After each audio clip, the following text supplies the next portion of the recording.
Welcome to Burlap Teachers. Enjoy the video. You begin by making connectivity decisions. Ensure both your TV and your iPhone or Mac share the same Wi-Fi and AirPlay is enabled on the TV.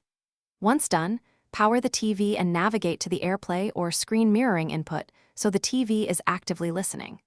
Now, on your device open Control Center or the AirPlay menu, this is the first actionable step. You do this so the devices can discover each other. Otherwise, pairing won't appear and you can't proceed.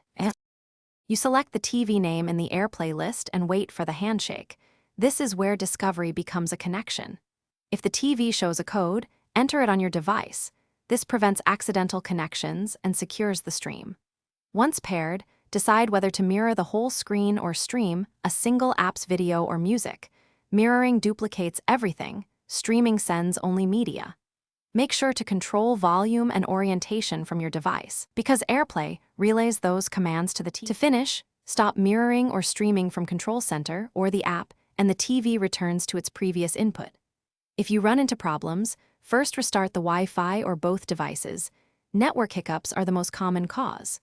Next, make sure AirPlay is not blocked by a VPN or firewall, and check for firmware updates on the TV and OS updates on your device.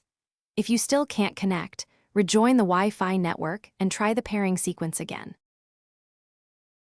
Thanks for watching. Consider subscribing if this video helped you.